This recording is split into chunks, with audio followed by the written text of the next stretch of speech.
Environmental awareness is almost certainly not the first thing you think of when talking about motorsport. However, the fact is that 2007 has had a definite environmental character in motorsport, at least for Volvo and driver Robert Dahlgren. This year he has been the only driver to have driven a whole season in Swedish STCC racing with a car powered by bioethanol. In the beginning I was a bit surprised. It's a new way of thinking, and I've never heard about it in racing in such a big category as a STCC. So I would say I was a little bit surprised, but I was happy after the first test day we did with the ethanol.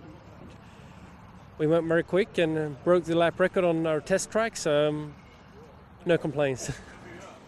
As part of Volvo's environmental philosophy, the Polestar Volvo Original Racing team were given the assignment last year to carry out a technical study to find out what was possible.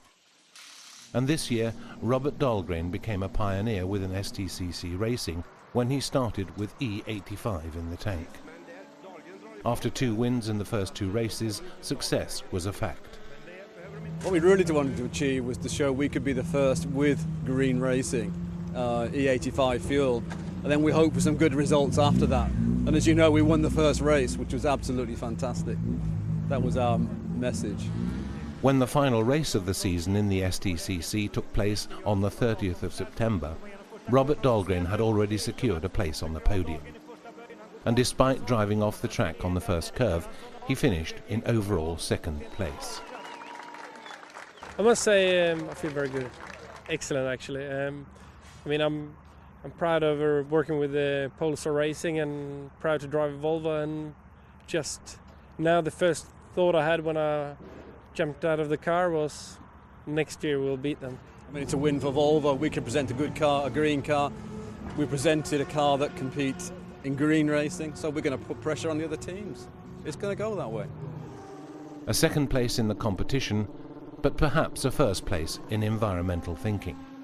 The Volvo team now hope that others will be inspired and start driving with environment-friendly fuels in the future. The next step is for everybody to drive with ethanol, and I would like all teams, all drivers to have ethanol in their tank next year. I think it's very, very important for the championship and for motorsport. I mean, we have to persuade people across the world that they need to go to environmental cars. One way of doing it is through racing. So let's carry on with that and show that it can be combined.